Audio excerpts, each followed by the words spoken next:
नमस्ते दोस्तों, स्वागत है आप सबका फिर से एक नई रेसिपी में। दोस्तों, सर्दियों का सीजन आ चुके हैं, यानी हल्की हल्की सर्दी पड़ने लगी है, तो लड्डू का सीजन भी आ ही चुका है। तो चलिए आज हम बहुत ही टेस्टी साथ ही हेल्दी लड्डू बनाकर तैयार कर लेते हैं। इस रेसिपी के लिए मैंने यहाँ पे काजू ले लिया है 50 ग्राम, जिसे हमने बारीक चॉप करके ले लिया है। साथ में यहाँ पे बादाम ले लिया है 50 ग्राम, इसे भी हमने चॉप करके ले लिया है।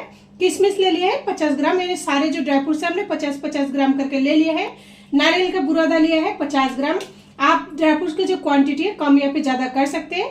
5 इलायची को यहाँ पे छिलके समेत इस तरह दरदरा कूट कर ले लिया है। आप चाहे तो छिलके को स्किप करके इलायची के जो बीज है उसे दरदरा कूट कर ले सकते हैं, या फिर आप आधी चम्मच इलायची पाउडर का इस्तेमाल कर सकते हैं। यहाँ पे मैंने ले लिया है एक कटोरी से, देख पा रहे होंगे, थोड़ा सा कम घी। अगर आप पिघला हुआ घी लेते हैं तो फिर 1 कटोरी घी का इस्तेमाल करें। सबसे पहले हमें यहाँ पे कढ़ाई में घी को डाल देनी है और गैस को हमने इस टाइम फुल कर रखा है ताकि हमारा जो घी है जल्दी से पिघल जाए। देख पा रहे होंगे घी यहाँ पे बहुत ही बढ़िया तरीके से पिघल चुकी है। अब मेजरमेंट के लिए मैं यहाँ पे एक ही बर्तन का इस्तेमाल करूंगी। 1 कटोरी बारीक वाली सूजी आप मोटी या फिर बारीक किसी का भी इस्तेमाल कर सकते हैं। इससे हमारा जो लड्डू होगा ना वो बिल्कुल दानेदार बनेंगे। उसी कटोरी से हमने यहाँ पर ले लिया है 1 कटोरी गेहूं का आटा। 1 कटोरी मैंने यहाँ पर ले लिया है बेसन।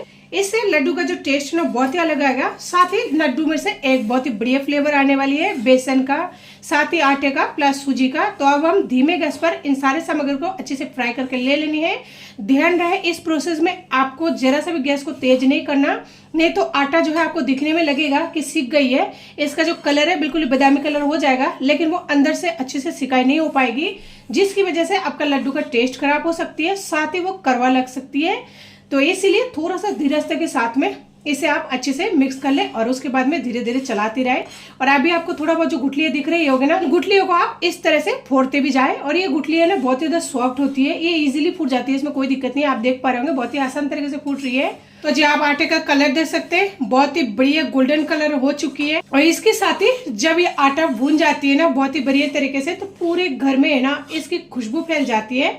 आपको उससे भी पता लग जाएगा। और समझ से देखें तो हमने इस आटे को इसी तरह धीमे गैस पर लगातार चलाते हुए 10 से 12 मिनट के बीच में फ्राई करके ले लिया है। मैंने जो कढ़ाई का इस्तेमाल किया है आप देख पा रहे होंगे, ये मोटी तले का कढ़ाई है। अगर हम इसे इसी तरह की छोड़ देंगे ना, कढ़ाई की तला मोटी होने की वजह से है ना ये जल सकती है नीचे से।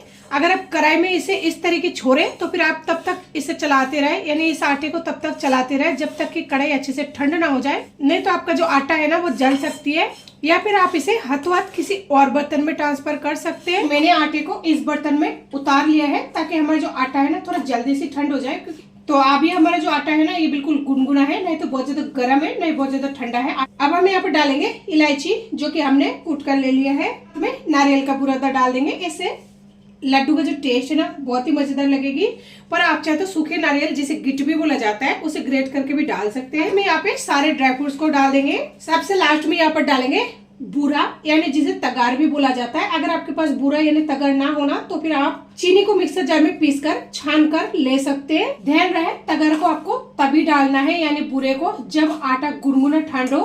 अगर आप गर्म आटे में तगार यानी मीठा, कोई भी मीठा, चाहे आप चीनी का पाउडर हो, गर्म आटे में अगर डालेंगे ना तो उसका जो मॉइस्चर है वो अपने आप ही निकल जाएगा गर्माश की वजह से, जिसकी वजह से आपका जो लड्डू है ना वो पूरी तरह से खराब हो सकती है। तो हमने यहाँ पे सारे सामग्री को बहुत ही बढ़िया तरीके से मिक्स कर दिया है। और अगर आपको ये जो मिश्रण दिख रही है थोड़ा सा सूखा लग रहा है तो आप इसमें थोड़ा सा घी ऐड कर सकते हैं। अगर कभी आपका मिश्रण थोड़ा सा सूखा लगे ना तो आप उसमें थोड़ा थोड़ा घी ऐड करते जाए, तो जिससे आपका जो मिश्रण है ना इस तरह से बिल्कुल परफेक्ट बनकर तैयार हो जाएगा। चलिए अब हम इसमें से मिश्रण ले लेंगे और आप जितने बड़े साइज का लड्डू बनाकर तैयार करना चाहते हैं ना उतने बड़े साइज का आप लड्डू बनाकर तैयार कर सकते हैं। तो मैं यहाँ पे जो है मीडियम साइज के लड्डू बनाकर तैयार करने वाली हूँ। आप देख पा रहे होंगे अगर सारी चीजें परफेक्ट नाप के साथ होगा ना तो आपकी जो लड्डू है उसे बनाने में आपको बहुत ज्यादा मेहनत करने की बिल्कुल आवश्यकता नहीं है। हल्के हाथों से भी आप इसे इस तरह दबाते हुए अगर लड्डू बनाएंगे ना तो बहुत ही आसान तरीके से बनकर बिल्कुल रेडी हो जाएगी।